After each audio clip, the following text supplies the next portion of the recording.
Students welcome back to my YouTube channel. இந்த வீடியோவில் நம்ம என்ன பார்க்க போகிறோம் அப்படின்னா, நம்ம எம்டிஎஸ் எக்ஸாமுக்கு ஆல்ரெடி ட்ரீம் பேட்ச் அப்படிங்கிறத நம்ம கொண்டு போயிட்டுருக்கோம். அதில் பேட்ச் 1 அப்படிங்கிறது நமக்கு ஸ்டார்ட் பண்ணி இது வரைக்கும் ஒரு 15 டேஸ் அப்படிங்கிறது கம்ப்ளீட் ஆகிருக்கு. அடுத்தது இப்போ நம்ம ட்ரீம் பேட்ச் 2 அப்படின்னு சொல்லி அதோட ஃபேஸ் 2 வந்து இன்றைக்கி ஒரு வீடியோ ஆல்ரெடி நான் போட்டிருப்பேன். அந்த வீடியோ பார்க்காதவங்க பார்த்துக்கோங்க. அது வந்து கம்ப்ளீட்டாக நம்ம எம்டிஎஸ்க்கு ஒரு 60 டேஸ் பிளான் அப்படின்னு சொல்லி நம்ம கொண்டு போயிருக்கோம். ஓகேவா? சரி, இப்போது அந்த பேட்சஸ் தனியாக போகுது. அது இல்லாமல் இந்த பேட்ச் என்ன டிஃப்ரெண்ட்டான ஒரு பேட்ச், இது எதுக்கான பேட்ச் அப்படின்னு சொல்லி கேட்டிங்க அப்படின்னா, இது பியூர்லி தமிழ் மீடியம் பேஸ்டாக ப்ரிப்பேர் பண்ணுற ஸ்டூடெண்ட்ஸுக்கான ஒரு வீடியோ அண்ட் பேட்ச். ஓகேவா? இது வந்து ஒரு பெய்ட் பேட்ச் தான். கண்டிப்பாக இதில் வந்து நீங்கள் பே பண்ணி தான் ஜாயின் பண்ணுற மாதிரி இருக்கும். அதனால் என்ன பண்ணுங்க அப்படின்னா, நீங்கள் இந்த மாதிரி ஒரு பேட்ச்சில் இன்ட்ரெஸ்டடாக இருக்கீங்க அப்படின்னா கம்ப்ளீட்டாக நான் என்ன சொல்கிறேன் அப்படிங்கிறது ஒன்ஸ் கேட்டுக்கோங்க. கேட்டுட்டு அதுக்கப்புறம் நீங்கள் திங்க் பண்ணி அதுக்கப்புறம் நீங்கள் ஜாயின் பண்ணிக்கோங்க. ஓகே, இதெல்லாம் உங்களுக்கு யூஸ்ஃபுல்லாக இருக்கும். இந்த பிளானை ஃபாலோ பண்ணி என்னால் எக்ஸாம் கிளியர் பண்ண முடியும், இல்லை இவங்க சொல்கிறது ட்ரஸ்டபுளாக இருக்கா அப்படின்னு சொல்லி பாருங்கள். இதுக்கு முன்னாடி போட்ட வீடியோஸ்லாம் நீங்கள் செக் பண்ணி பாருங்கள். நம்ம டெலகிராம் சேனல் போய் பாருங்கள். எல்லாத்தையுமே பார்த்துட்டு எல்லாமே உங்களுக்கு கம்ஃபர்டபுளாக இருந்தால் மட்டும் ஜாயின் பண்ணுங்கள். ஓகேவா? ஏன்னா உங்களோட விஷ் தான் ரொம்ப முக்கியம். அது இல்லாமல் நீங்கள் ஒரு மணியை இன்வெஸ்ட் பண்ண போகிறீங்க. அது சின்ன அமௌண்ட்டாக இருந்தாலும் பெரிய அமௌண்ட்டாக இருந்தாலும் நீங்கள் கஷ்டப்பட்டு ஏர்ன் பண்ண ஒரு அமௌண்ட். இந்த பேட்சுன்னு இல்லை, எந்த பேட்சாக இருந்தாலும் நீங்கள் அதை ஜாயின் பண்ணுறதுக்கு முன்னாடி நல்ல ஒரு ரிசர்ச் பண்ணிவிட்டு ஜாயின் பண்ணுங்கள். ஜாயின் பண்ணதுக்கப்புறம் எனக்கு அது கொடுக்கல இது கொடுக்கல, நான் ஒன்று எக்ஸ்பெக்ட் பண்ணேன், நீங்கள் ஒன்று பண்ணுறீங்க அப்படின்ற மாதிரி கேட்டு எந்த யூஸுமே கிடையாது, எந்த பேட்சாக இருந்தாலும் சரி. ஓகேவா? அதனால் என்ன பண்ணுங்கள், ஜாயின் பண்ணுறதுக்கு முன்னாடி டீட்டெயிலாக எல்லாத்தையும் பார்த்துட்டு அதுக்கப்புறம் நீங்கள் ஜாயின் பண்ணுங்கள். இது என்னோடய சஜஷன். ஓகேவா? இப்போது எதுக்காக இந்த தமிழ் பேஸ்டான ஒரு பேட்ச் நம்ம கொண்டு போகணும் அப்படின்னா, இதோட மெயினாக இந்த ஐடியா தோணுது காரணம் என்ன அப்படின்னா, இப்போ நமக்கு தமிழ்நாட்டில் இருக்கக்கூடிய ஸ்டூடெண்ட்ஸ் அப்படிங்கிறவங்க எஸ்எஸ்சி எக்ஸாம் ப்ரிப்பேர் பண்ணுற ரேஷியோ அப்படிங்கிறது கொஞ்சம் கொஞ்சமாக இன்க்ரீஸ் ஆகிட்டே இருக்குது. எதனால் அப்படின்னா, நம்ம மேக்ஸிமம் ஸ்டூடெண்ட்ஸ் வந்து டிபெண்ட் ஆகிருக்கிறது டிஎன்பிசி போர்டு தான். ஆனால் அந்த போர்டு வந்து ப்ராப்பராக ஃபங்க்ஷன் ஆகுதா, கரெக்டாக எக்ஸாம்ஸ் கண்டக்ட் பண்ணுறாங்களா அப்படின்னா அது வந்து ஒரு கொஷின் மார்க்காக தான் இருக்குது. ஓகே, அதில் நிறைய இஷ்யூஸ் அப்படிங்கிறதெல்லாம் போகுது, எல்லாத்தையும் நம்ம பார்க்குறோம். அதனால் நிறைய ஸ்டூடெண்ட்ஸ் என்ன பண்ணுறாங்க அப்படின்னா, வேறு ஏதாவது ஆப்ஷன் இருக்கா அப்படின்னு சொல்லி பார்க்குறாங்க. அப்படி பார்க்கும்போது மற்ற எக்ஸாம்ஸ் பார்த்தா எல்லாத்துலேயுமே மேக்ஸ் அதிகமாக இருக்குது. நமக்கு இருக்க ஒரே ஆப்ஷன் என்னவாக இருக்குது அப்படின்னா எம்டிஎஸ் அப்படின்னு சொல்லி நிறைய ஸ்டூடெண்ட்ஸ் சூஸ் பண்ணுறாங்க. ஓகேவா? அது இல்லாமல் எல்லா ஸ்டூடெண்ட்ஸையும் நீங்கள் சிஜிஎல் ப்ரிப்பேர் பண்ணாலும் சிஹெச்எல் ப்ரிப்பேர் பண்ணாலும் கிளியர் பண்ண முடியும். ஆனால் வந்து இது கொஞ்சம் நமக்கு மேக்ஸ் இல்லை அப்படிங்கும்போது ஒரு அட்வான்டேஜாக இருக்குது எல்லா ஸ்டூடெண்ட்ஸுக்கும். ஓகே, அதனால் தமிழ் மீடியம் ஸ்டூடெண்ட்ஸ் நிறைய பேர் இப்போது தமிழ்நாட்டில் இருக்கக்கூடிய நிறைய ஸ்டூடெண்ட்ஸ் அப்படின்றவங்க எம்டிஎஸ் எக்ஸாமுக்கு ப்ரிப்பேர் பண்ண ஸ்டார்ட் பண்ணியிருக்காங்க. ஓகே, அதனால தான் நம்மளோட ட்ரீம் பேட்ச் ஸ்டார்ட் பண்ணும்போது அவ்வளோ நல்ல சப்போர்ட் கிடச்சிது. நிறைய ஸ்டூடெண்ட்ஸ் ஜாயின் பண்ணாங்க. தமிழ் மீடியம் ஸ்டூடெண்ட்ஸும் நிறைய பேர் ஜாயின் பண்ணியிருக்கீங்க. ஓகே, இப்போது இந்த பேட்ச்சில் நம்ம என்னென்ன பண்ண போகிறோம் அப்படிங்கிறத பார்க்கலாம். அதுதான் என்னோடய மெயின் ஐடியா. வந்து இப்போ தமிழ் மீடியம் ஸ்டூடெண்ட்ஸ் நிறைய பேர் இதை ப்ரிப்பேர் பண்ணும்போது அதுக்கு கைட் பண்ணக்கூடிய ஒரு நல்ல சோர்ஸ் அப்படின்னு தேடி பார்த்தோம்னா பெருசாக எதுவுமே கிடைக்க மாட்டேங்குது. ஏன்னா ட்ரீம் பேட்ச்சில் இருக்க தமிழ் ஸ்டூடெண்ட்ஸ்க்காக மெட்டீரியல்ஸ் சர்ச் பண்ணோம் அப்படின்னா நிறைய மெட்டீரியல்ஸ் கிடைக்கவே மாட்டேங்குது. இங்கிலீஷ்னால் நிறைய மெட்டீரியல்ஸ் அவைலபிளாக இருக்குது, ஆனால் வந்து தமிழுக்கு வந்து மெட்டீரியல்ஸ் ரொம்ப கம்மியாக இருக்குது. அப்போ அதனால் என்ன பண்ணலாம் அப்படின்னா, நம்ம தமிழுக்குனே ஒரு தனி பேட்ச் கொண்டு போகலாம் அப்படின்னு சொல்லி தான் நம்ம இதை ஸ்டார்ட் பண்ணியிருக்கோம். ஓகேவா? அதுக்கப்புறம் ஆல்ரெடி ட்ரீம் பேட்சில் ஜாயின் பண்ணியிருக்க தமிழ் மீடியம் ஸ்டூடெண்ட்ஸாக இருந்தால் மட்டும் இந்த பேட்சில் நீங்கள் வந்து ஜாயின் பண்ணிக்கலாம். ஓகே, நீங்கள் ஆல்ரெடி ட்ரீம் பேட்சில் இருக்கீங்க, எனக்கு இந்த பேட்சில் இருக்க விஷயங்கள் எனக்கு பிடிச்சிருக்கு, நான் இதில் வந்து ஜாயின் பண்ணிக்கணும்னு விருப்பப்படுறேன் அப்படின்னா நீங்கள் ஒரு எக்ஸ்ட்ரா அமௌண்ட் மட்டும் பே பண்ணுற மாதிரி இருக்கும். இல்லை நான் ட்ரீம் பேட்ச்லேயே கண்டினியூ பண்ணிக்கிறேன் அப்படின்னா அதிலே கண்டினியூ பண்ணிக்கோங்க. ஏன்னா இதில் ஒரு சில விஷயங்கள் நம்ம அந்த பேட்ச்லேருந்து டிஃப்ரெண்ட்டாக பண்ண போகிறோம். ஓகேவா? அதனால் இன்கேஸ் நீங்கள் ஜாயின் பண்ணோம் அப்படின்னா நான் சொல்கிற அந்த எக்ஸ்ட்ரா அமௌண்ட் மட்டும் பே பண்ணால் போதும், அதுவும் கம்மியாக தான் இருக்கும். அதனால் ஃபுல்லாக வீடியோ பாருங்கள், அதுக்கப்புறம் நம்ம அதை பற்றி பேசுவோம்.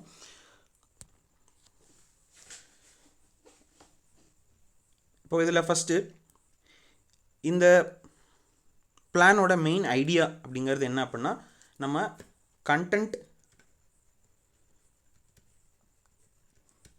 பியூர்லி தமிழில் கொண்டு போக போகிறோம். ஓகேவா? எதுக்கு அப்படின்னா ஜிஎஸ்க்கு மட்டும். ஓகே, ஜென்ரல் ஸ்டடீஸ்க்கு தமிழ் பேஸ்டாக இந்த பிளான்ஸ் அப்படிங்கிறது கொண்டு போக போகிறோம். இங்கிலீஷ்க்கு ஆஸ் யூஷுவல் இங்கிலீஷ் மெட்டீரியல் தான் நம்ம யூஸ் பண்ணி ஆகணும். ஓகே, அதில் எல்லாருக்கும் குழப்பம் இருக்காது. ஓகேவா? ஜிஎஸ்க்கு தான் வந்து உங்களுக்கு இங்கிலீஷில் இருக்கக்கூடிய ஒரு சில டேர்ம்ஸ் நமக்கு புரியாமல் இருக்கும். தமிழில் படித்தா எனக்கு கொஞ்சம் கம்ஃபர்டபுளாக இருக்கும் அப்படின்ற மாதிரி ஒரு மைண்ட் செட் இருக்கும் இல்லையா? அதுக்காக தான் நம்ம என்ன பண்ண போகிறோம் அப்படின்னா, கண்டென்ட் உங்களுக்கு வந்து தமிழில் சொல்லிக் கொடுக்க போகிறோம். ஓகேவா? இப்போது இது எப்படி இருக்கும் அப்படின்னா, இந்த பிளான் அப்படிங்கிறது அதே மாதிரி எல்லா பேட்சஸ் எப்படி கொண்டு போகிறோமோ அதே மாதிரி தான் Day 1 to 60. 60 டேஸ்க்கான பிளான் அப்படிங்கிறது நம்ம இதில் கொண்டு போக போகிறோம். இதில் உங்களுக்கு வீக்லி 3 வீடியோஸ் அப்படிங்கிறத ப்ரொவைட் பண்ணும். இதுதான் வந்து நம்ம இது வரைக்கும் பண்ண பேட்சஸ்லேயே டிஃப்ரெண்ட்டாக பண்ணக்கூடிய விஷயம். எப்போவுமே ஒரு பிளானை கொடுத்து அந்த பிளானை ஃபாலோ பண்ணுங்கள் அப்படின்னு தான் நான் சொல்லுவேன். இதுக்கப்புறம் இந்த பேட்ச்லேருந்து நம்ம என்ன பண்ண போகிறோம் அப்படின்னா வீடியோஸ் அப்படிங்கிறத ஆட் பண்ண போகிறோம். ஓகே, இது பர்டிகுலராக தமிழில் நான் ஒரு விஷயத்தை எக்ஸ்பிளைன் பண்ணணும் அப்படின்னா நல்லா உங்களுக்கு புரியும் அப்படின்றக்காக தான் நம்ம வந்து தமிழில் போடுறோம். ஏன்னா இங்கிலீஷ்க்கு வந்து நிறைய பேர் எக்ஸ்பிளைன் பண்ணியிருக்காங்க, நிறைய நல்ல கண்டென்ட்ஸ் அப்படிங்கிறது இருக்குது. ஆனால் தமிழில் வந்து எந்த கண்டென்ட்டுமே அவைலபிள் இல்லை. ஓகேவா, பர்டிகுலராக எஸ்எஸ்சி எக்ஸாம்ஸுக்கு. அதனால் நம்ம என்ன பண்ண போகிறோம் அப்படின்னா வீக்லி 3 வீடியோஸ் நான் ப்ரொவைட் பண்ண போகிறேன். ஓகேவா, அந்த 3 வீடியோஸ் பார்க்கும்போது உங்களுக்கு அந்த கண்டென்ட், அந்த வீக்கான கண்டென்ட்ஸ் எல்லாமே அதில் கவர் ஆகிடும். ஓகேவா, அதனால் இதில் மெயினாக நம்ம வீடியோஸ் கொடுக்க போகிறோம். அதுக்கப்புறம் டெய்லி பிளான்ஸ். நம்ம இப்போ ட்ரீம் பேட்சஸில் எப்படி பிளான்ஸ் கொண்டு போகிறோமோ அதே மாதிரி டெய்லி பிளான்ஸ் அப்படிங்கிறது நம்ம கொண்டு போக போகிறோம். அதுக்கப்புறம் ரிவிஷன் டெஸ்ட் எவ்ரி 7 டேஸ், வாரத்துக்கு ஒரு ரிவிஷன் டெஸ்ட் அப்படிங்கிறது கொண்டு போக போகிறோம். அது போக உங்களை வந்து வாரத்துக்கு ஒரு தடவை வந்து ஒரு ஃபுல் டெஸ்ட் போட சொல்ல போகிறேன். எதில் போட சொல்லுவேன் அப்படின்னா வந்து டெக்ஸ்ட் புக் ஆப்பில் போட சொல்லுவேன். ஓகேவா, டெக்ஸ்ட் புக் ஆப்பில் வந்து நீங்கள் இந்த ஃபுல் டெஸ்ட்டை வந்து போடுற மாதிரி இருக்கும். ஓகேவா, ஓகே, இதுதான் மெயினான விஷயங்கள். என்னென்ன அப்படின்னா நம்ம டெய்லி பிளான்ஸ் கொடுக்க போகிறோம். டே 1 இதெல்லாம் ஃபாலோ பண்ணணும், டே 2 இதெல்லாம் படிக்கணும் அப்படின்ற மாதிரி டெய்லி பிளான்ஸ் கொடுக்க போகிறோம். அது இல்லாமல் வீக்லி 3 வீடியோஸ் அப்படிங்கிறது ப்ரொவைட் பண்ண போகிறோம். அந்த கண்டென்ட்டை உங்களுக்கு பியூர்லி தமிழில் தான் எக்ஸ்பிளைன் பண்ண போகிறேன். ஓகேவா, எங்கேயுமே இங்கிலீஷ் ட்ரான்ஸ்லேஷன் எடுத்து நான் போட போகிறதில்ல. ஆல்ரெடி எனக்கு தெரிஞ்ச இங்கிலீஷ் கண்டென்ட்டை உங்களுக்கு தமிழில் நான் ப்ரிப்பேர் பண்ணி உங்களுக்கு கொடுக்க போகிறேன். ஓகே, எக்ஸாமில் அதே வேர்ட்ஸ் தான் வரும், எது டிஃப்ரெண்ட்டாகவும் இருக்காது. ஓகேவா, அதனால் இது ரொம்பவே யூஸ்ஃபுல்லாக இருக்கும்னு நான் நம்புகிறேன். ஓகே, அதுக்கு முன்னாடி இதோட ப்ரைஸ் டீட்டெயில்ஸ் பார்த்துருவோம். அதுக்கப்புறம் ஒரு சில விஷயங்கள் நம்ம பேசுவோம். ஓகே, இதுக்கான ஜாயினிங் ஃபீ எவ்வளோ அப்படின்னா, ப்ரைஸ் எவ்வளோ அப்படின்னா, இந்த பேட்ச் வந்து நம்ம எப்போ ஸ்டார்ட் பண்ண போகிறோம் அப்படின்னா November 17. ஓகே, November 17 இந்த பேட்ச் வந்து ஸ்டார்ட் பண்ணுறோம். இப்போது நீங்கள் November 13க்குள்ளே ஜாயின் பண்ணிங்க அப்படின்னா, November 13க்குள்ளே ஜாயின் பண்ணிங்க அப்படின்னா இதோட ஃபீஸ் வந்து 150 rupees. இப்போது November 15க்குள்ளே ஜாயின் பண்ணிங்கன்னா 150 rupees. இதே அதுக்கப்புறம் November 13க்கு மேலே ஜாயின் பண்ணுறீங்க, November 17க்குள்ளே ஜாயின் பண்ணுறீங்க அப்படின்னா இதோட ஃபீஸ் வந்து 200 rupees. ஓகேவா, எதுக்காக அப்படின்னா நிறையா ஸ்டூடெண்ட்ஸ் சீக்கிரம் ஜாயின் பண்ணணும். அதுக்கப்புறம் வந்து இந்த லாஸ்ட் மினிட்ல ஒரு சிலர் ஜாயின் பண்ணுறீங்க, அந்த ப்ராப்ளம்லாம் வரக்கூடாது அப்படின்றக்காக தான் நம்ம வந்து இந்த ஃபீஸ் அப்படிங்கிறது ஃபிக்ஸ் பண்ணியிருக்கோம். இப்போது நீங்கள் யோசிச்சு பாருங்கள், ஒரு 3 வீடியோஸ் ரெக்கார்ட் பண்ணி அதை எடிட் பண்ணி உங்களுக்கு கொடுக்கணும் அப்படின்னா அதில் எவ்வளோ ஒர்க் இருக்கும். அதை நான் வந்து 150 ப்ரொவைட் பண்ணுறேன் அப்படின்னா அது எனக்கு ஒரு பெனிஃபிட் இருக்குது, 100% பெனிஃபிட் இருக்குது. ஓகேவா, இதில் வந்து ஒரு 20 ஸ்டூடெண்ட்ஸ் ஜாயின் பண்ணாலும் எனக்கு 3000 rupees கிடைக்கும். ஓகே, அதில் பெனிஃபிட் தான், அதில் எந்த தப்புமே கிடையாது, எனக்கு ஒரு லாபம் இருக்குது. ஆனால் இது நம்ம அதுக்கான அமௌண்ட்டுக்கு ஏற்ற மாதிரியான குவாலிட்டி கொடுக்குறோமா அப்படின்னா இல்லை, அதை விட 200% அதிகமான குவாலிட்டி தான் உங்களுக்கு கொடுக்குறோம். ஓகே, அதனால் கண்டிப்பாக அந்த அமௌண்ட் அப்படிங்கிறது உங்களுக்கு வேஸ்ட் ஆக போகிறதில்ல. இது எல்லாத்தையும் யோசிச்சு பாருங்கள், இது ஓகேவா இருந்தால் மட்டும் நீங்கள் ஜாயின் பண்ணுங்கள். ஓகேவா, நான் November 17 இந்த பேட்ச் ஸ்டார்ட் பண்ணுறோம். November 13க்குள்ளே நீங்கள் ஜாயின் பண்ணிங்க அப்படின்னா ₹150. அதுக்கப்புறம் 13க்கு அப்புறம் 14, 15, 16 இந்த டேஸில் ஜாயின் பண்ணிங்க அப்படின்னா ₹200. ஓகேவா, நான் இப்போ ஆல்ரெடி ட்ரீம் பேட்சில் ஜாயின் பண்ணியிருக்கேன், எனக்கு இந்த பேட்சில் ஜாயின் பண்ணணும்னு இன்ட்ரெஸ்டடாக இருக்குது. நான் வந்து ஒரு தமிழ் மீடியம் ஸ்டூடெண்ட், நான் எவ்வளோ பே பண்ணால் இந்த பேட்சில் என்னால் ஜாயின் பண்ண முடியும் அப்படின்னு கேட்டிங்கன்னா உங்களுக்கான ப்ரைஸ் வந்து 40 rupees. ஓகேவா, நீங்கள் ஆல்ரெடி 80 rupees கொடுத்து என்னை நம்பி ஜாயின் பண்ணியிருக்கீங்க. நான் உங்கள்கிட்ட இதுக்கு மேலே எக்ஸ்ட்ரா அமௌண்ட் கேட்க முடியாது. ஆனால் நான் அந்த வீடியோஸ் நான் ப்ரொவைட் பண்ணும்போது கண்டிப்பாக மினிமம் ஒரு அமௌண்ட்டாக சார்ஜ் பண்ணும். அதனால் நான் ஒரு 40 rupees முடிஞ்ச அளவுக்கு ஒரு கம்மியான அமௌண்ட் எவ்வளோ கம்மி பண்ண முடியுமோ அவ்வளோ கம்மி பண்ணியிருக்கேன். 40 rupees அப்படிங்கிறது. ஓகேவா, இந்த dream batch Tamil medium students join பண்ணுறீங்க அப்படின்னா நீங்கள் 40 rupees பே பண்ணிவிட்டு நீங்கள் அந்த ஸ்க்ரீன்ஷாட் எனக்கு அனுப்புங்க, நான் செக் பண்ணுறேன் நீங்கள் ஆல்ரெடி ட்ரீம் பேட்ச் குரூப்பில் இருக்கீங்களா அப்படின்னு சொல்லிட்டு. அதுக்கப்புறம் நான் உங்களை வந்து அந்த குரூப்பில் ஆட் பண்ணிடுறேன். ஓகேவா? நீங்கள் தமிழ் மீடியமாக இருந்தால் மட்டும் இந்த குரூப்பில் ஜாயின் பண்ணுங்கள். ஆல்ரெடி இங்கிலீஷ் மீடியமாக இருக்குது, நான் வீடியோஸ் ப்ரொவைட் பண்ணுறனால இதில் ஜாயின் பண்ணுறேன்னு சொல்லி ஜாயின் பண்ணாதீங்க. ஏன்னா அது வந்து உங்களுக்கு யூஸ்ஃபுல்லாகவே இருக்க போகிறதில்ல. தமிழ் மீடியம் ஸ்டூடெண்ட்ஸ்க்கு மட்டும்தான் இது 100% யூஸ்ஃபுல்லாக இருக்கும். ஆல்ரெடி இங்கிலீஷ் படிச்சுட்டு இருக்கவங்க இது ஜாயின் பண்ணாதீங்க, இது யூஸ் ஆகாது உங்களுக்கு. ஓகேவா? தமிழ்லேயே படிச்சுன்னா தமிழ்லேயே எக்ஸாம் எழுத போகிறவங்க மட்டும் இதில் ஜாயின் பண்ணுங்கள். ஓகேவா? ஃபீஸில் எதுவும் உங்களுக்கு குழப்பம் இருக்காது அப்படின்னு நம்புகிறேன். இப்போது இந்த வீடியோவோட கடைசியில் நான் அந்த பார்கோட் அப்படிங்கிறத ஷேர் பண்ணுறேன். அதில் வந்து நீங்கள் பே பண்ணுங்கள். ஓகேவா? குரூப்பில் வந்து நீங்கள் எப்படி பே பண்ணுறது, எப்படி ஜாயின் பண்ணுறதுன்னு கேட்க வேணாம். எப்படி ஜாயின் பண்ணணும் அப்படிங்கிறதையும் நான் இதில் ஒரு தடவை சொல்கிறேன். அதை நல்லா கேட்டுட்டு அதுக்கப்புறம் நீங்கள் ஜாயின் பண்ணுங்கள். ஓகேவா? அதுக்கப்புறம் ஒரு சில விஷயங்கள் நீங்கள் ஞாபகம் வச்சுக்கணும். இந்த பேட்சில் பே பண்ணுறனால, இதில் ஜாயின் பண்ணுறனால மட்டும் உங்களால் எக்ஸாம் கிளியர் பண்ண முடியாது. ஓகேவா? இதில் கொடுக்குற பிளானை 100% எஃபெக்டிவாக நீங்கள் யூஸ் பண்ணணும். நிறையா ஸ்டடி டைம் கொடுக்கணும். ஒரு 10 மணி நேரம் படிக்கணும். 10 மணி நேரம் இல்லைனாலும் ஒரு 8 மணி நேரமாவது கண்டிப்பாக படித்தே ஆகணும். ஏன்னா இருக்கிற டைம் அப்படிங்கிறது கம்மி. நம்மளை விட பயங்கரமாக எஃபெக்டிவாக படிக்கிற ஸ்டூடெண்ட்ஸ் எவ்வளோ பேர் இருப்பாங்க. அவங்க எல்லாரையும் நம்ம பீட் பண்ணி நல்லா படிக்கணும். நிறையா விஷயங்கள் இம்ப்ரூவ் பண்ண வேண்டியிருக்கும். அப்போது அதுக்கேற்ற மாதிரியான ப்ரிப்பரேஷனும் அதுக்கேற்ற மாதிரியான ப்ராக்டிஸும் நம்ம பண்ணணும். அப்படின்னா நம்ம வந்து அது கொஞ்சம் டெடிக்கேட்டடாக இருக்கும். இப்போ அந்த ஒரு வாரம் பிளான் நல்லா ஃபாலோ பண்ணுவோம், 2வது வாரம் கொஞ்சம் பிரேக் விடுறது, வெளியில் போகிறது, இந்த மாதிரி டைம் பாஸ் பண்ணிவிட்டு நீங்கள் ஒரு பிளானை ஃபாலோ பண்ணிங்கன்னா கண்டிப்பாக அது ஃபாலோ பண்ண முடியாது.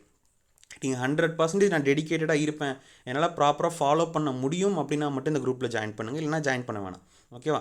எனக்கு வந்து இதில் ஒரு 10 ஸ்டூடெண்ட்ஸ் ஜாயின் பண்ணலைனாலும் எனக்கு பிரச்சனை கிடையாது. ஜாயின் பண்ணுற ஒரு 5 பேராக இருந்தாலும் அந்த 5 பேரும் நான் எக்ஸாம் கிளியர் பண்ண போகிறேன், 100% எஃபெக்டிவாக படிக்க போகிறேன், என்னோடய லைஃப்பில் ஒரு ஐடென்டிட்டியை நான் சேஞ்ச் பண்ண போகிறேன் அப்படிங்கிற மாதிரி இருந்தால் மட்டும் ஜாயின் பண்ணுங்கள். ஓகேவா? ஏன்னா அந்த மாதிரி ஸ்டூடெண்ட்ஸ் தான் நமக்கு தேவைப்படுது. சும்மா கடமைக்கு ஜாயின் பண்ணுறேன், வெளியில் வந்து நானும் எக்ஸாம் ப்ரிப்பேர் பண்ணுறேன், நான் கவர்மெண்ட் எக்ஸாம் ப்ரிப்பேர் பண்ணுறேன் பெருமைக்கு சொல்கிறதுக்காக ஒரு சிலர் படிச்சுட்டு இருப்பாங்க. அந்த மாதிரியான ஸ்டூடெண்ட்ஸாக இருந்தால் ஜாயின் பண்ணாதீங்க. ஓகேவா? நல்லா ப்ரிப்பேர் பண்ணுற ஸ்டூடெண்ட்ஸாக இருந்தால் மட்டும் ஜாயின் பண்ணுங்கள். ஏன்னா இதுக்கு வந்து நிறைய கன்சிஸ்டன்ட் எஃபர்ட் தேவைப்படும். அது இருந்தால் மட்டும்தான் உங்களால் இந்த ஷார்ட் டைமில் கிளியர் பண்ண முடியும். ஓகேவா? அதுக்கான முடிஞ்ச எஃபர்ட், என்னால் முடிஞ்ச எஃபர்ட்டையும் என்னால் முடிஞ்ச சப்போர்ட்டையும் நான் கொடுக்குறேன். நீங்கள் அதில் ஜாயின் பண்ணி அதை எந்த அளவுக்கு எஃபெக்டிவாக நீங்கள் யூஸ் பண்ணுறீங்களோ அதை பொறுத்து தான் அதுக்கான ரிசல்ட் அப்படிங்கிறது இருக்க போகுது. ஓகேவா? மேக்ஸிமம் எல்லாத்தையுமே கவர் பண்ணியிருப்பேன்னு நினைக்கிறேன். எல்லா பாயிண்ட்ஸுமே நான் சொல்லிட்டேன் என்னென்ன பண்ண போகிறேன் அப்படின்னு சொல்லிட்டு. அந்த டெய்லி பிளான்ஸ்லாம் எப்படி இருக்கும், என்ன மாதிரி டெய்லி பிளான் கொடுப்பேன் அப்படின்னு சொல்லிட்டு உங்களுக்கு டவுட் இருந்ததுன்னா இப்போது ட்ரீம் பேட்ச் பேஸ் 2ன்னு ஒரு வீடியோ போட்டிருப்பேன். அந்த வீடியோவில் பாருங்கள், நம்ம டெய்லி பிளான்ஸ் எப்படி கொடுப்போம், அதில் என்னென்ன பிடிஎஃப்ஸ் எப்படி ப்ரொவைட் பண்ணுவோம் எல்லாத்தையுமே டீட்டெயிலாக சொல்லியிருப்பேன். அந்த வீடியோ பாருங்கள். அதுக்கப்புறம் எம்டிஎஸ் ஸ்ட்ராட்டஜின்னு ஒரு வீடியோ போட்டிருப்பேன். அந்த வீடியோலையுமே நம்ம எம்டிஎஸ் எக்ஸாம் பற்றி எல்லாமே டீட்டெயிலாக எக்ஸ்பிளைன் பண்ணியிருப்போம். அந்த எல்லா வீடியோஸையும் பாருங்கள். அது உங்களுக்கு பிடிச்சதுன்னா நீங்கள் ஜாயின் பண்ணிக்கோங்க. ஓகேவா? இப்போது இந்த வீடியோ இப்போ நான் ஒரு 2 மினிட்ஸ் பேசிவிட்டு ஸ்டாப் ஆகிடும். அதுக்கப்புறம் ஒரு பார்கோடு வரும். ஓகே? அந்த பார்கோடை ஸ்கேன் பண்ணிக்கோங்க. ஓகே? அதில் டவுட் எதுவும் வேண்டாம். எவ்வளோ பே பண்ணணும்னு சொல்லியிருந்தேன் அப்படின்னா 150 rupees. எப்போது November 13 அதுக்கு முன்னாடி ஜாயின் பண்ணிங்க அப்படின்னா 150 rupees. இன்கேஸ் November 14, 15, 16, 17 இந்த டேஸ்லாம் ஜாயின் பண்ணுறீங்க அப்படின்னா ₹200. ஆல்ரெடி ட்ரீம் பேட்சில் இருக்க தமிழ் மீடியம் ஸ்டூடெண்ட்டாக இருந்தீங்கன்னா எனக்கு மெசேஜ் பண்ணிவிட்டு நீங்கள் பே பண்ணுங்கள். ஓகேவா? நீங்கள் உங்கள் அமௌண்ட் ஃபஸ்ட்டு வேஸ்ட் பண்ண வேணாம். முதல்ல எனக்கு மெசேஜ் பண்ணுங்கள், எதனால் இந்த குரூப்பில் நீங்கள் ஜாயின் பண்ணணும்னு விருப்பப்படுறீங்க, அந்த விஷயத்தில் நம்ம கொஞ்சம் டிஸ்கஸ் பண்ணிவிட்டு அதுக்கப்புறம் நீங்கள் பே பண்ணுங்கள். எவ்வளோனா 40 rupees. தமிழ் மீடியம் ஸ்டூடெண்ட்டாக இருந்தால் மட்டும். இது வந்து ரொம்ப ரொம்ப முக்கியமான பாயிண்ட்டு. நீங்கள் ஜாயின் பண்ணதுக்கப்புறம் எனக்கு இது புரியல, நான் வந்து ஒரு இங்கிலீஷ் மீடியம் ஸ்டூடெண்ட்டு அப்போ வந்து சொல்லாதீங்க. தமிழ் மீடியம் ஸ்டூடெண்ட்டாக இருந்தால் மட்டும் நீங்கள் ஆல்ரெடி இருக்க ட்ரீம் பேட்ச்லேருந்து இதுக்கு ஸ்விட்ச் பண்ணிக்கோங்க. ஓகே? இப்போ இது எப்படி பே பண்ணணும் அப்படின்னா நான் அடுத்து ஒரு QR கோட் ஷேர் பண்ணுறேன். அந்த QR கோடில் போய்ட்டு அதை ஸ்கேன் பண்ணுங்கள். ஸ்கேன் பண்ணிங்கன்னா அந்த பேமெண்ட் டீட்டெயில்ஸ் கேட்கும், அதில் அமௌண்ட்டை பே பண்ணிவிடுங்க. ஓகேவா? பே பண்ணிவிட்டு நம்மளோட டெலகிராம் சேனல் போய்க்கோங்க. டெலகிராம் லிங்க் கீழே ப்ரொவைட் பண்ணுறேன். இல்லைனா டெலகிராமில் போய்ட்டு ஜீனியஸ் SSC தமிழ் அப்படின்னு சர்ச் பண்ணுங்கள். அதில் வந்து நான் ஒரு ரெஜிஸ்ட்ரேஷன் லிங்க் போட்டிருப்பேன். ஓகேவா? அந்த ரெஜிஸ்ட்ரேஷன் லிங்க்கில் நீங்கள் ஜாயின் பண்ணிக்கோங்க. ஓகேவா? அதில் நீங்கள் வந்து உங்களோட டீட்டெயில்ஸ் ஃபில் பண்ணிவிட்டு அதில் ஒரு ஸ்க்ரீன்ஷாட்டுக்கு ஒரு காலம் இருக்கும், அதில் நீங்கள் பே பண்ண ஸ்க்ரீன்ஷாட்டை போடுங்க. ஓகேவா? வேறு எந்த ஸ்க்ரீன்ஷாட்டும் போட வேணாம். நீங்கள் பே பண்ணதுக்கப்புறம் ஒரு ஃபைனல் ஸ்க்ரீன்ஷாட் வரும்ல, இவ்வளோ பே பண்ணிக்கிங்கன்னு சொல்லிட்டு அதை ஸ்க்ரீன்ஷாட் எனக்கு அனுப்புங்க. அது மட்டும் போதும். ஓகேவா? மேக்ஸிமம் முக்கியமான எல்லா பாயிண்ட்ஸையும் நான் கவர் பண்ணியிருப்பேன்னு நினைக்கிறேன். எதுக்காக நம்ம இந்த பேட்ச் ஸ்டார்ட் பண்ணுறோம் அப்படிங்கிறதையும் சொல்லியிருப்பேன். அதுக்கப்புறம் வந்து இது பியூர்லி தமிழ் மீடியம் ஸ்டூடெண்ட்ஸ்க்காக. அதுக்கப்புறம் நம்ம என்னென்ன பண்ண போகிறோம், பர் டேக்கு வீக்லி என்ன பண்ண போகிறோம், full test, revision test, daily plans, 3 videos இதெல்லாம் சொல்லியிருந்தேன். அதுக்கப்புறம் எவ்வளோ பேமெண்ட் டீட்டெயில்ஸ் அதுவும் நான் கொடுத்துருக்கேன். எப்படி ஜாயின் பண்ணணும் அப்படிங்கிறதையும் நான் சொல்லியிருக்கேன். எல்லாத்தையுமே கரெக்டாக பார்த்துக்கோங்க. இது உங்களுக்கு யூஸ்ஃபுல்லாக இருந்தால் மட்டும் ஜாயின் பண்ணுங்கள். திரும்ப திரும்ப அந்த பாயிண்ட்டை நான் சொல்கிறேன். உங்களுக்கு யூஸ்ஃபுல்லாக இருக்கும்னு தோணுச்சுன்னா மட்டும் ஜாயின் பண்ணுங்கள், இல்லைனா ஜாயின் பண்ண வேணாம். ஓகே, நீங்கள் இதில் ஜாயின் பண்ணலைனாலும் பரவாயில்ல, எக்ஸாமுக்கு எஃபெக்டிவாக ப்ரிப்பேர் பண்ணுங்கள். அதுக்கு ஏதாவது சப்போர்ட் வேணும், எனக்கு ஏதாவது ஐடியா சொல்லுங்கள் அப்படின்னாலும் டெலகிராமில் வந்து எனக்கு மெசேஜ் பண்ணுங்கள், நான் உங்களுக்கு ஐடியா கொடுக்குறேன். என்னால் முடிஞ்ச எஃபோர்ட் நான் கண்டிப்பாக கொடுக்குறேன். ஓகே, நம்ம தமிழ்நாட்டிலேருந்து நிறைய ஸ்டூடெண்ட்ஸ் கண்டிப்பாக கிளியர் பண்ணணும் அப்படிங்கிறது தான் நம்மளோட ஒரு மெயின் எய்மாக இருக்குது. அதனால தான் நம்ம நிறைய பேட்சஸ் அப்படிங்கிறது கொண்டு போகிறோம். அந்த எவ்வளோ பேட்சஸ் கொண்டு போனாலும் எல்லாத்துக்கும் நம்ம மினிமம் ப்ரைஸ் தான் வைக்கிறோம். அதில் பெரிய ப்ரைஸ் வச்சு பெரிய லாபம் வரணும் அப்படிங்கிற மாதிரி கிடையாது. நான் போடுற எஃபர்ட்டுக்கு எனக்கு ஒரு சாட்டிஸ்ஃபேக்ஷன் தேவையான ஒரு அமௌண்ட்டை தான் நான் ஃபிக்ஸ் பண்ணுறேன். ஓகேவா, நான் வந்து இப்போது இது நான் உங்ககிட்ட ஒரு ஃப்ரெண்ட்லியாக நினைக்கிறனால எல்லாத்துட்டையுமே சொல்கிறேன். மேக்ஸிமம் எல்லோரும் என்கிட்ட அப்படி தான் பேசுகிறீங்க, அண்ணா தான் பேசுகிறீங்க. அதனால் நான் வந்து எல்லாத்தையும் ஓப்பனாக சொல்லணும்னு நினைக்கிறேன். இப்போ ஒரு நம்ம ட்ரீம் பேட்ச்க்கே பார்த்தீங்கன்னா கவுண்ட் அதிகமாக இருந்தனால ட்ரீம் பேட்ச் 1, ட்ரீம் பேட்ச் 2ன்னு அதுலேயே ஒரு நான் 2 குரூப் வச்சுருக்கேன். ஓகே, ஒரு குரூப்பில் வந்து 312 மெம்பர்ஸ் இருக்காங்க. இன்னொரு குரூப்பில் வந்து ஒரு 35 மெம்பர்ஸ் இருப்பாங்கன்னு நினைக்கிறேன். 40 இருப்பாங்க, 35 to 40 இந்த ரேஞ்சில் இருப்பாங்க. இது ஒரு 2 குரூப் இருக்குது. அது இல்லாமல் சிஹெச்எஸ்எலுக்கு ஒரு 40 பேர் சேர்ந்துருக்காங்க, சிஹெச்எல் குரூப். அது இல்லாமல் வந்து சீட்டா பேட்ச்னு ஒரு குரூப் இருக்குது. ஓகே, அது சிபிஓக்காக. அதில் வந்து ஒரு 12 பேர் ஜாயின் பண்ணியிருப்பாங்க. ஓகேவா, அப்போது இதுலேயே வந்து பார்த்திங்கன்னா எவ்வளோ குரூப் ஆச்சு, ஒரு 4 குரூப் ஆச்சு. ஓகேவா, இது போக நான் வந்து ஒர்க் பண்ணிகிட்ருக்கேன். அந்த ஒர்க்கும் பண்ணிவிட்டு நான் என்னோடய எக்ஸாமுக்கும் ப்ரிப்பேர் பண்ணிவிட்டு இந்த 4 குரூப்ஸையும் மேனேஜ் பண்ணிகிட்ருக்கேன். அது இல்லாமல் இப்போ வந்து இந்த தமிழுக்குன்னு ஒரு பேட்ச் ஸ்டார்ட் பண்ணி அதுலேயுமே நம்ம வந்து டெய்லி ஒரு வீக்லி 3 வீடியோஸ் போடணும் அப்படின்னா நான் ஆல்ரெடி அதை ரெக்கார்ட் பண்ணி வச்சு அதை எடிட் பண்ணியிருக்கணும். அதை நான் உங்களுக்கு வந்து குவாலிட்டியான கண்டென்ட்டாக கொடுக்கணும். அப்போ எவ்வளோ எஃபர்ட் போடும்போது நான் வாங்குகிற ஃபீஸ் அப்படிங்கிறது அந்த எஃபர்ட்டுக்கு ஈக்குவலாக இல்லை அதை விட கம்மியாக தான் நான் வாங்குறேன்னு சொல்லிட்டு நீங்களே அதை டிசைட் பண்ணிக்கோங்க. இதை நான் உங்கள்கிட்ட ஷேர் பண்ணணும்னு நினச்சேன், அதை மட்டும் தான் ஷேர் பண்ணேன். ஓகே, வேறு எதுவும் கிடையாது. ஓகே, தேங்க்யூ ஃபார் வாட்சிங். Thank you so much. Have a nice day.